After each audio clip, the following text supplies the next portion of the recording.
Ladies and gentlemen, welcome back to another episode of the No ID. Your host, Ron Davis. I have here a comedian from Nashville, Tennessee. He's been at Zany's, performed at Wise Guy, Chocolate Sunday's Comedy Bar. He has a comedy album that's available right now on Tidal, Spotify, and Apple. The album has been nominated for the best comedy album at the Jackson Film Festival, and it was selected for the Second Line Film Festival, entitled Pandemic Jokes. The one and only Jay Flake. How you doing today, boss? I'm doing well, man. I appreciate the invite on the podcast, bro. Appreciate the time. I tried to do my little Shannon Sharp thing with my cue card, but it didn't work out that way. Hey, that was good, man. That was good, bro. You know how you do it. That man got a talk show, can't even talk. You're right. You seen him everywhere. He's been nominated for 14 Grammys. He got 7 grandchildren and 4 grandbabies. My Give it grandma up, said, everybody. he always say something like, my grandmother told me if you don't go up to the well to get no water, you're going to be dehydrated. Well, duh. Right. You're right. My grandmother said if you eat catfish at 2 o'clock in the morning with hot sauce on, you're going to have heartburn. I'm telling you. I'm telling what you said now. I'm telling what you said now. How you feeling today, brother? I'm good, man. What about yourself? I can't complain, man. I'm a fan. I am a fan. I appreciate that, man. About right before I hit you up, you came up on my Explore page. Mhm. And then I just, YouTube is the power of the world, bro. I was locked in. And if you guys haven't seen the season 3 showcase on Nederland's Entertainment? Nate Land Entertainment. Yeah. Nate Land, it's a public school, brother. Yeah. Public school. It's amazing. You will be hooked from it's like, I think it's about 10, 11 minutes. And I probably watched it probably watch it a few times. And the jokes about TSA, parents going to TSA with no socks on. That's a true story. That is a true story. The Husky fan. Man, all that true stories, man. Y'all say, some people say jokes, man. Them true stories. You say you never seen a ghost story, a ghost after 1910. That's it. Hey, bro. You have not heard of no ghosts. Every ghost story, ain't nobody out there that died in like 2010 coming back to be ghosts, bro. Like, no, it's like, hold on, what's the deal? So we would have had to die at a certain point in time to come back and be a ghost. I mean, I ain't heard no slave ghost stories either. So I don't know if black people allowed to come back and be ghosts. Nah, the only ghost we like is the Holy Ghost. We don't. Exactly. Don't mess with that, man. I'm sorry to give it away, but I've been watching. No, you good. And the man said, yeah, I wear Husky pants. I thought these was top shelf Levi's. This from the back. I'm like, dang. Somebody told me they still sell Husky pants in certain stores. I didn't know that. So yeah, they do. Yeah, I thought it was over with. I thought at this point in time where they, everybody involved in folks' feelings and mental health and stuff, I just figured they just, hey, you in the men's section now. You know what I'm saying? Or something like that. I just thought they just do it like that. Nah. They was like, nah, they still sell Huskies. And I learned that the women Husky was named something else. I can't remember, but they was tagging me in it. Like, it said, nah, the women Huskies was named, they had a different name for the women. They try and mask it now as big and tall. But, man, hey, dog, big and tall story. Big and tall started like a 2-3X. They started at a 2-3X. Like, where's the skinny tall? I ain't skinny and tall. But it's some skinny dude out there that's tall, like, bro, I ain't got nothing in this soul. Big and tall be having queen size shirts and king size jackets over there. And let me tell you something. My mama, she do embroidery. And she used to do a lot of Mega Sci-Fi stuff. Mega Sci-Fi got some big boys. Bro, she would literally do a design on like a 1X shirt that'll cover the whole back of the shirt. Then the next dude be like a 5X. He be like, man, like that small polo logo on the back of that shirt. It'd be the same size logo. And I'd be like, man, that joker look like it's a little bitty on the back of that shirt. So she charged extra for that. Folks get mad. They be like, you charging me extra for something over 3X? Yes, because the shirt I gotta buy is like $10 extra. Like, what we talking about? Yeah. I'm 5'4". So my stuff is I'm on the borderline of men's and boys Husky. I'm like right in between. You know what I'm saying? But you getting all the Jordans before they sell out though. You get what size What size you wear? 8.5. 8.5? Yeah, yeah. Yours Yeah. be in the store. Yeah, you can wait 2 days after you can wait 2 weeks after Jordans come out. Your 8.5 gonna be in there. So it's in there. See, I'm 5'9", I wear 11. Man, if I don't catch it the day it dropped, they gone. They gone. And for me, I just go to the ain't no big and short stuff. You know what I'm saying? I'm chunky, but I ain't tall. So I just gotta find my size wherever. Man, Jay, let's just okay. When I went on your website and your YouTube, I made notes, right? You've been doing it for a minute, energetic as hell, true stories raw, right? Like you said earlier. And it's no well, as the young folks say, no cap, but it's no lies that it's very believable because I've been in New Orleans. I know it smell like ass in there. So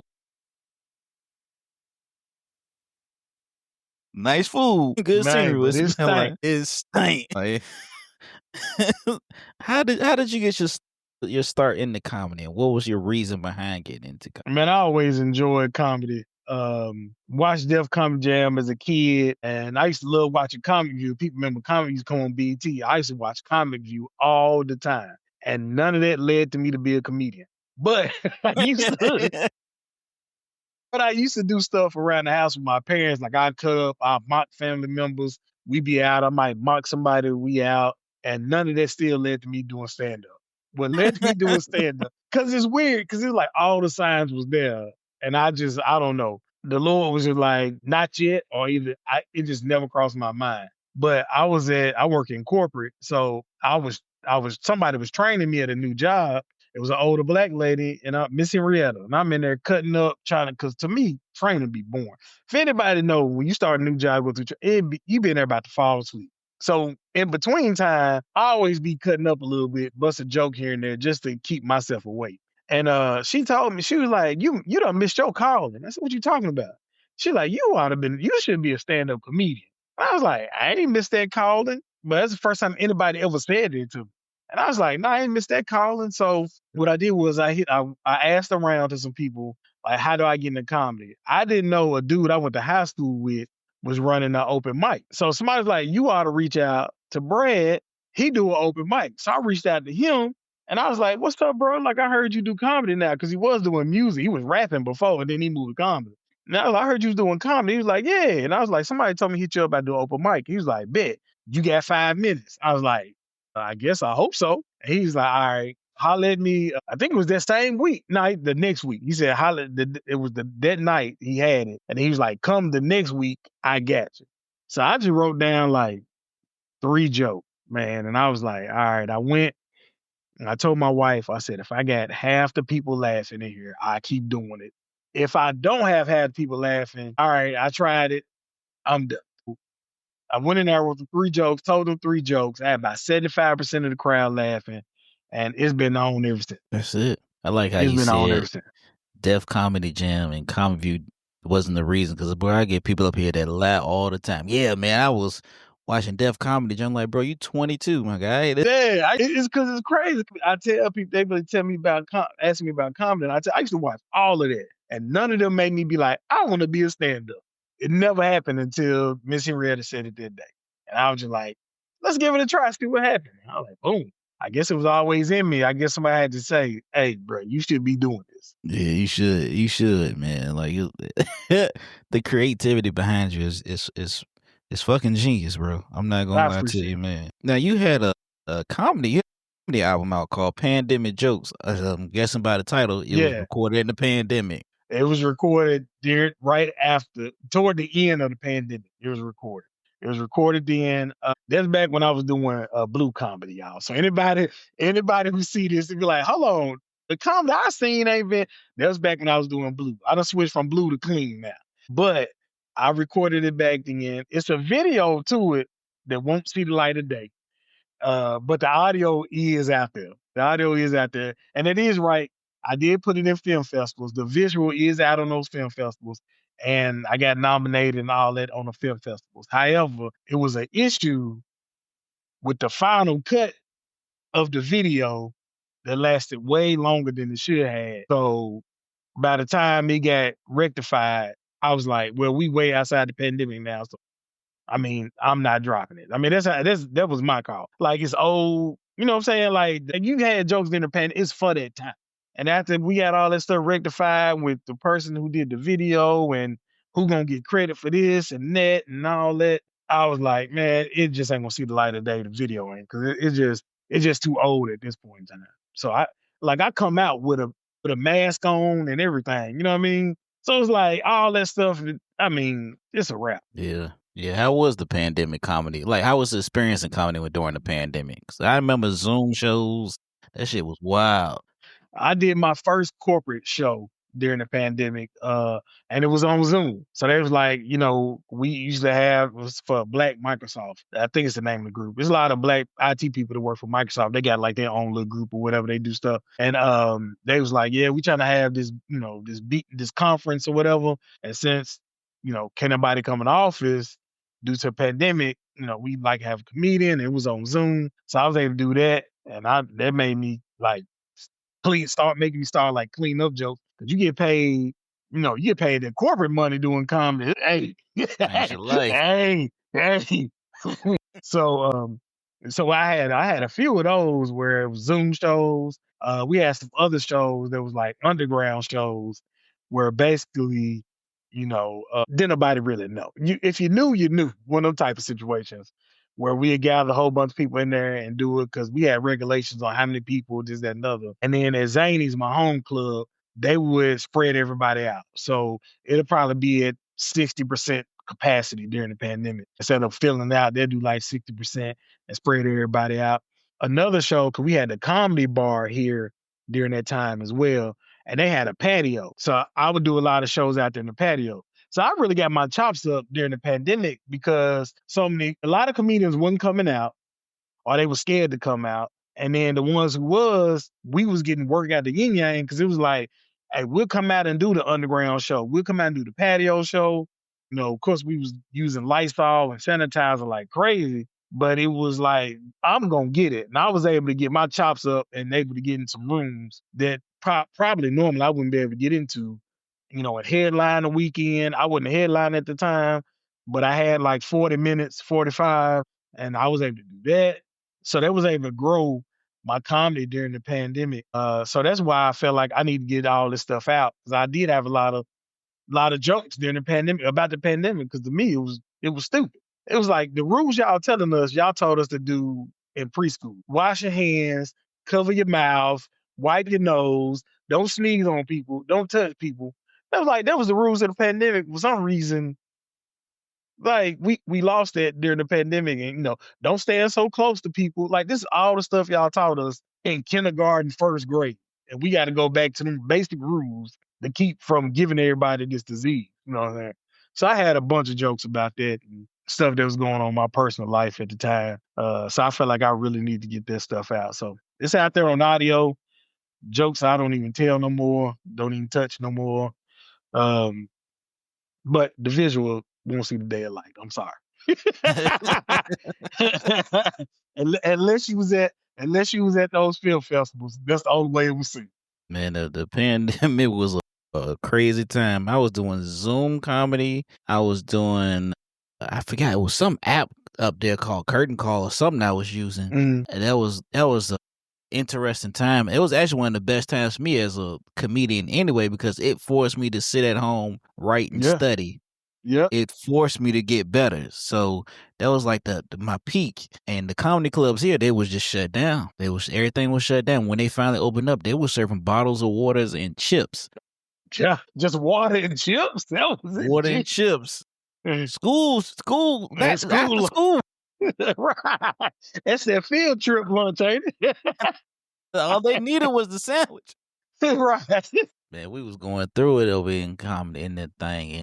And it was interesting because I had a couple of COVID jokes, but now it's just like, can't even use them things no more, bro. It's Nah, like, you can't use it, man. Don't nobody even want to think about them times, man.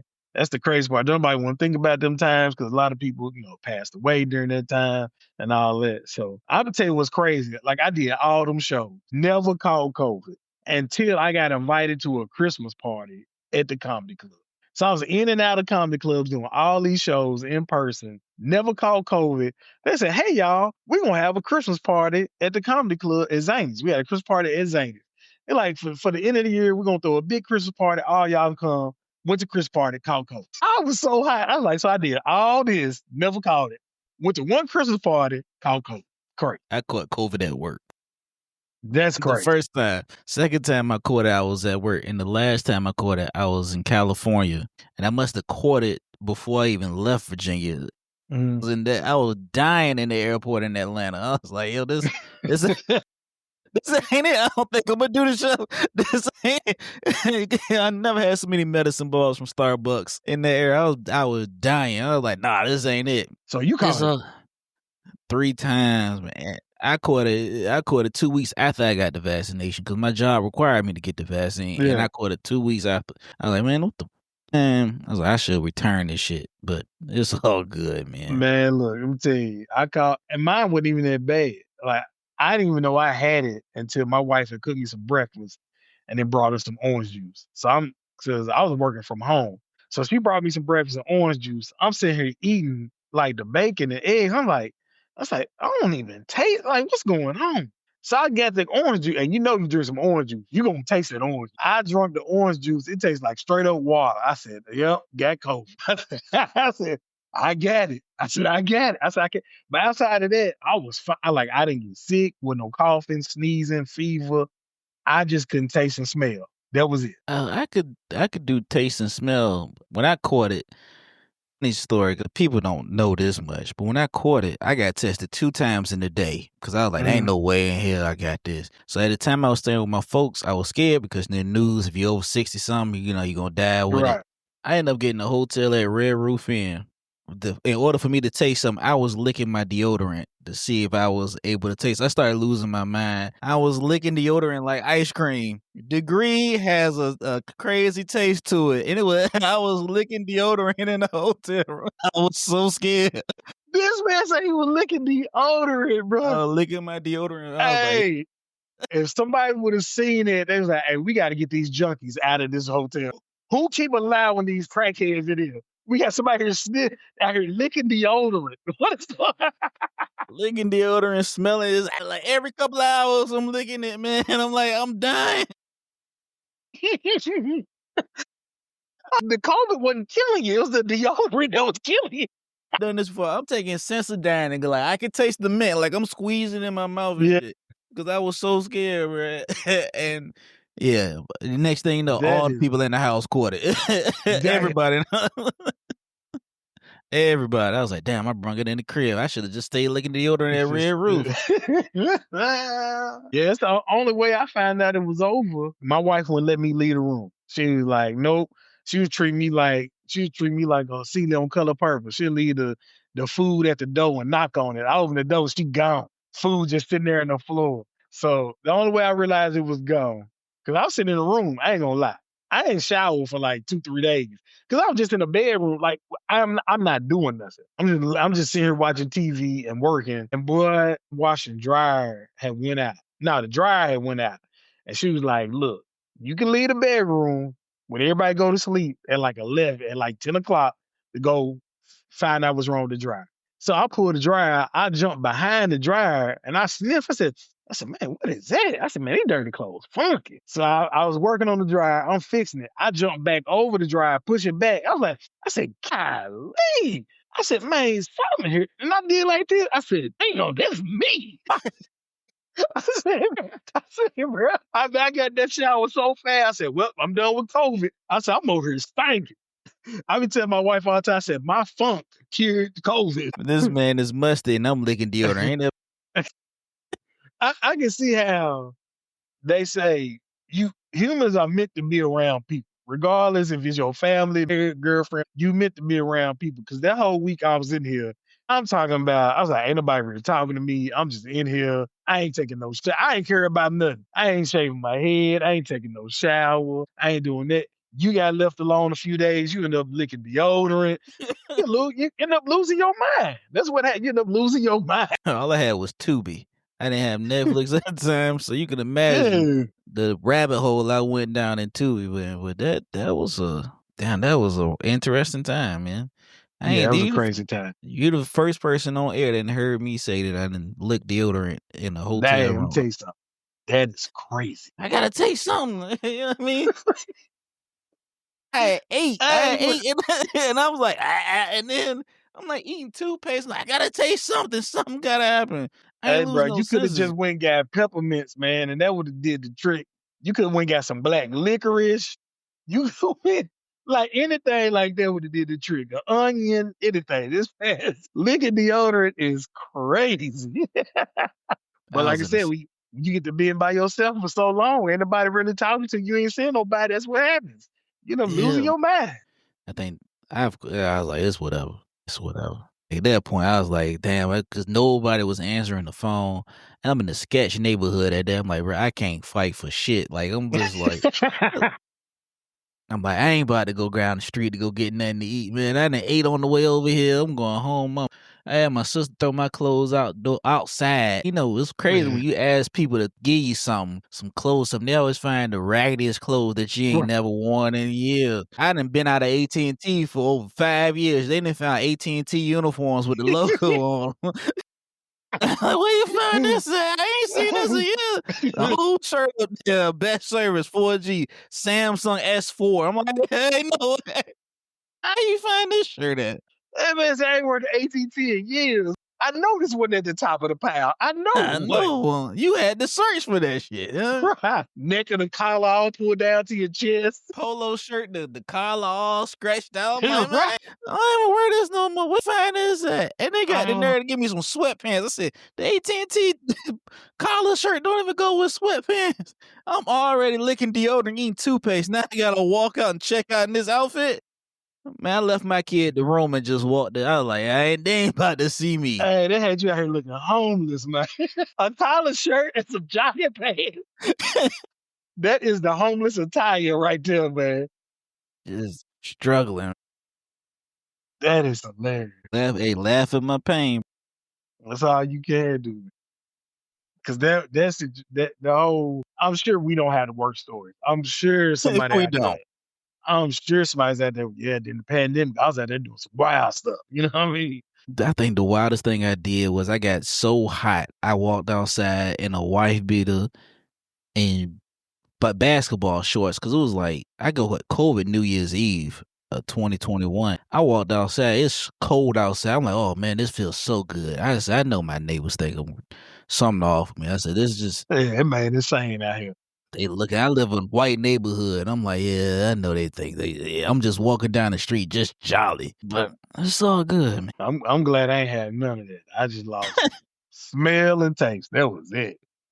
You lost smell. I lost my mind. I was Yeah, just like, you sitting there crunchy in the room, messing with the dryer, and I'm sitting man, up I'm there. in there, bro. Funk is all get out. Who was some of your biggest inspirations in comedy? Like, who was that comedian you was like, damn, I gotta It's be gonna him. sing it's gonna sing taboo. So it's like Bernie Mac, of course.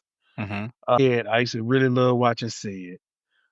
Dave lately, well, Dave was doing it before I ever started. Dave during this time, he was getting off from get go. I just like the way Dave could talk about random stuff and just make it funny. Some stuff that's everyday random and make it funny. Here lately, who was an inspiration to me is Ali Sadiq. As I watch him talk about his family stuff and growing up and stuff like that, because my stuff is based off of that. It's just stuff in my life and what I grew off of. Because I just always figured, can't nobody say you stealing jokes if you talking about stuff that actually happened to you. You know what I'm saying? Stuff happened with my family and stuff like that.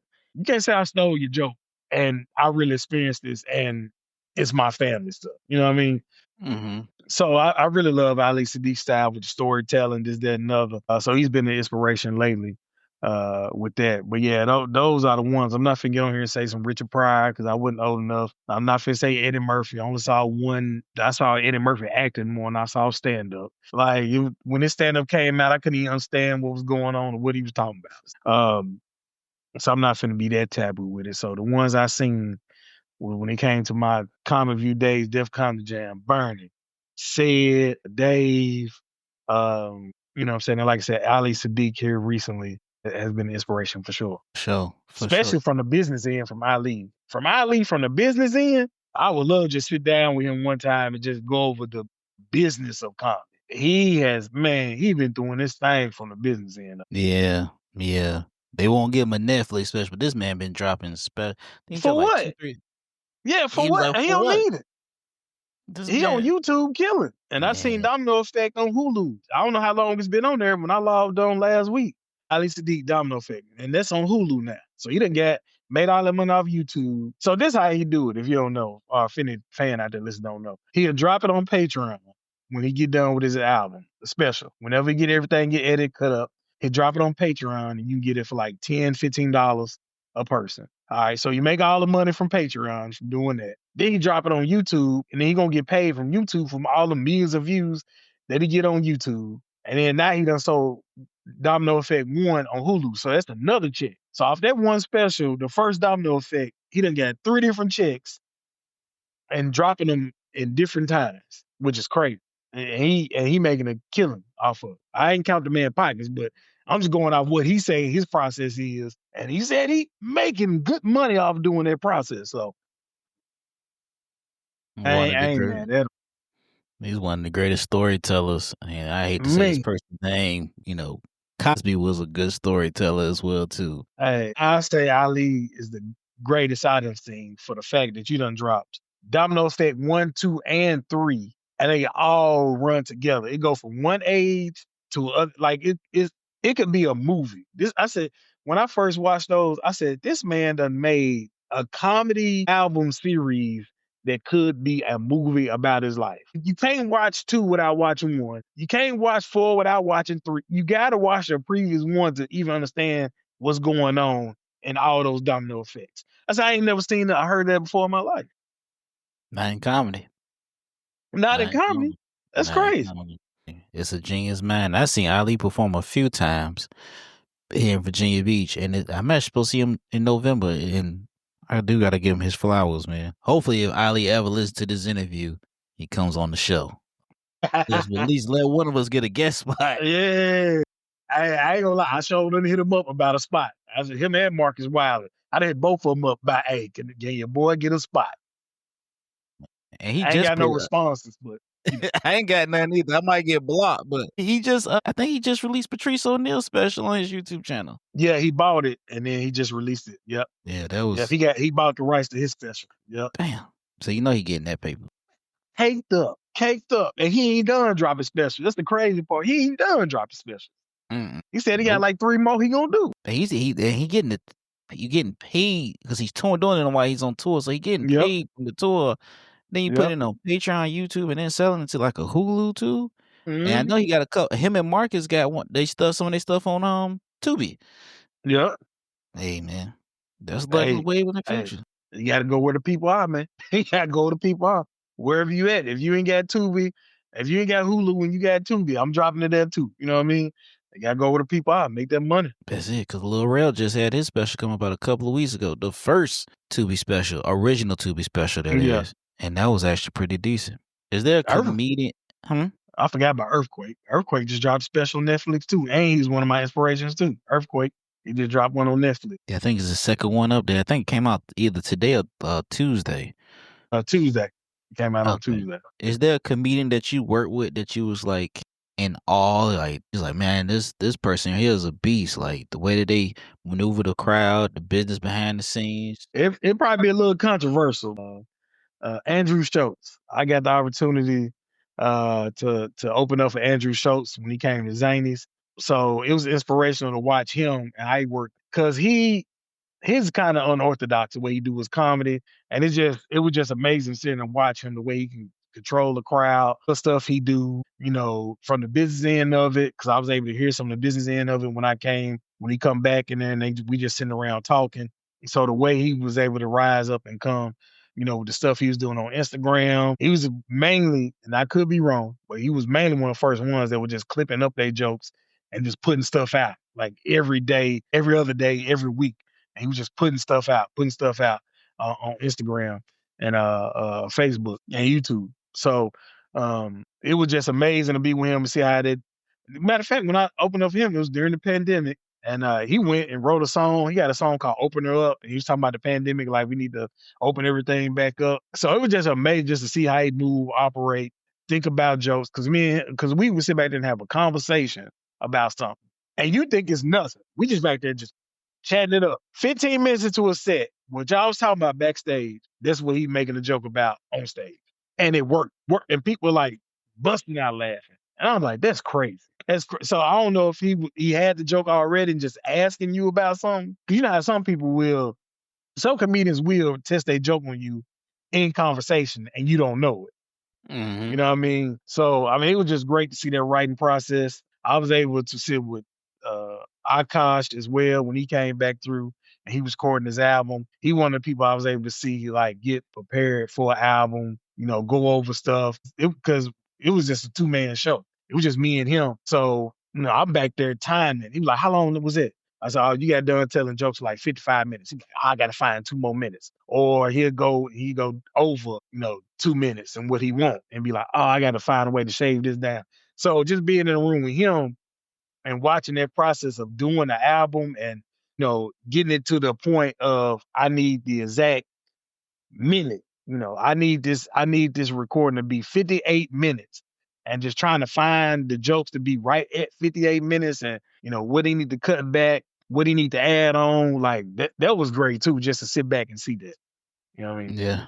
Yeah. I got to see D.L. Hughley perform. Now, I didn't get the business side, but the way that he protected his brand was Mhm. crazy. And the way he told his jokes, like I went to the 6 o'clock show, and then Bodacious didn't have they couldn't make the next show. So when he was doing crowd work, I told him it was a comedian. He gave me a guest spot. And he told the same set the same way, and it astonished me how he did that.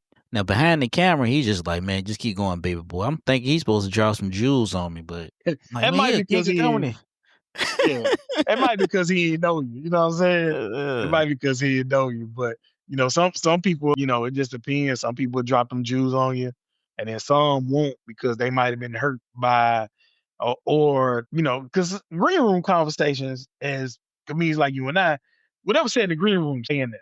But some comedians, they like to run their mouth. So yeah, you and the headliner having a decent conversation back there. You think they ain't gonna leave green room, next thing you know, they done took it to YouTube. Yeah, Hughley said blah blah blah. It's like, yeah, I don't really know you, so I might not say too much. Another comedian that's teaching me the business and who I'm on the road with now, Aaron Weber. That's who I'm on the road with. Quite, I'm featuring for him, and he teaching me something about the business too. So it's good to have those conversations with him about the business end of it and protecting your brand and what to do, what not to do, stuff like that.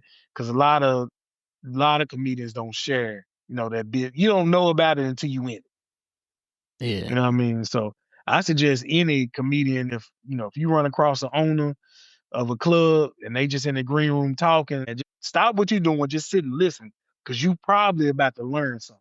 You know what I'm saying? thanks. I ain't gonna say it's all the time you're gonna learn something.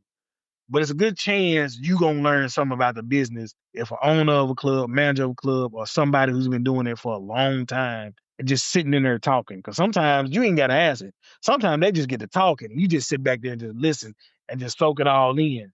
You know what I mean? And then just see what you land out of that. So that's how I learned a lot of stuff. Is just being a fly on the wall and just listening and just soaking stuff in. You know, because if you featuring for somebody or you got a guest spot or hosting for somebody and they allow you to be in the green room, if it's a big timer, like somebody who done sold out a bunch of shows, most of the time the owner or manager is gonna come in there and just be like, "Hey, how you doing?" Da da da, and they're gonna chop it up. That's your time to take the headphones out your ear, sit and just listen because you probably should have learned something. Facts. You see that a lot, man. That green room was crazy. Yeah, Comedians yeah, yeah. I ain't gonna, some comedians do go on YouTube and go do a bunch of, especially since the Cat Williams interview on Club Shay Shay Wig. Yeah, I ain't understand. A lot of folks got mad at Shannon Sharp for that. He didn't do nothing. He just sit there and let the man just talk. Shannon mhm. didn't really say a lot at all. Why y'all mad at him? Y'all mad at the wrong person. That interview came out. It was a lot of comedian. I'm like, bro, we on the open mic circuit right now. Ain't none of us on no Bruh, ain't showcase. nah, We just not on. That's millionaires fighting men. We trying to get to their spot. Why we even right, worried about it? I know him man. going. I know he going through. I'm like, no, you don't. No, nah. That's a whole nother comedy level we ain't got to yet. So let them folks, let them comedians have theirs.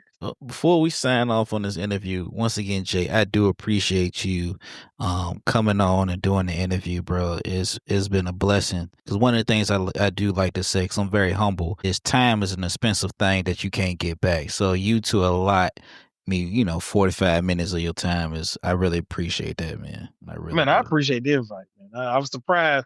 I was surprised when you was in the inbox. So you want to do my podcast? I'm like, oh hell yeah, I do it. Shoot, let's do it. Cause what's crazy? I was like, man, this man got a special out on YouTube. Let's see if he gonna respond back. Cause I didn't hit up a few people that got specials and they won't respond back. I had one just literally read the message and was like, "What's the podcast about?" I'm like, bro, what are you doing? I'm like, this is how I record. So I do appreciate it because I was like, yeah, you were reachable and man, we joke so much up here, and I didn't open up about licking deodorant to you. Hey, that was funny, bro. I ain't gonna lie. I'm not gonna forget that. I'll be honest with you. I might pop up and see you out there like, hey, man, you got them deodorant in your book bag? Nah.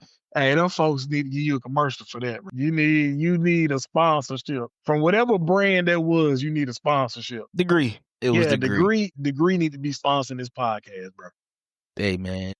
It was crazy because I used to do the roll-on deodorant. Now I do the spray. Ever since I licked it that one time, like, you know what? It's over. It's over. I think I'm going to go to spray now. The ozone can get a little holes in the here and there. I ain't nothing licking no more. That's funny. But if the folks want to follow you, brother, and get in contact with you, how can they do that? Oh man, it's Jay Flake. The word, not the letter J, JAY.FLAKE _ comedy on Instagram. Jay Flake Comedy on Facebook. Jay Flake Comedy on TikTok. YouTube is Jay Flake Comedy as well. The website jflakecomedy.com. Everything Jay Flake Comedy. And you can look it up. I post my schedules and stuff on my Instagram page and on my website. You can go there. So meet me out in these streets. I got some dates coming up. Be in some different places, featuring for Aaron Weber. So, you get to see me. You won't get to see me for an hour, but you get to see me do about 25, 30 minutes or whatnot. So, and do that. And also check out on the Nate Land Entertainment YouTube page, check out my 13-minute showcase on there as well. I promise you, it's 13 minutes of heat. Rome done told y'all. It's 13 minutes of heat. Go on there, listen to it. Share it with your people. Share it with your friends. Leave a comment. Hey, man, go check out the special. I'm going to call it a special, man. Man, so yeah,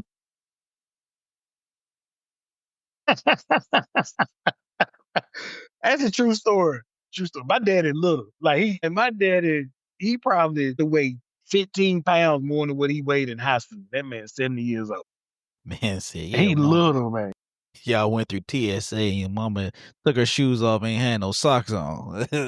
I'm like, what? Ain't no way somebody's feet should be just raw dogging the floor like that. There's no way. No way. Your toes just hitting the floor like this right here. Just nah, bro. And look, people don't start paying attention to that. There's a lot of people that do that. They don't have no socks on going through TSA, bro. A lot of people. A lot of people. But I appreciate you, Jay. And if you guys want to get in contact with me, Comedian Rome on all social media platforms. No ID Podcast on Instagram and YouTube is at Comedian Rome Davis. You'll see this interview plus other interviews and my stand up as well as my mother's stand up as well too, all on one channel. So man, I Oh, your appreciate mom's it. a comedian too?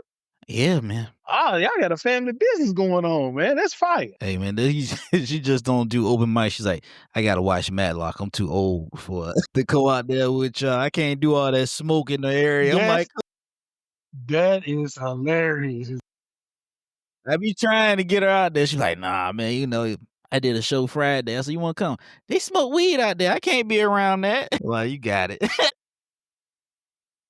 I did a smoking jokes in LA one time, bro. And them folks gave me like 15 minutes. And I tell you, about halfway through my set, I was done. Cause I don't smoke.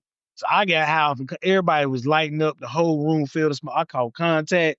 Bro, I ain't know what was going on.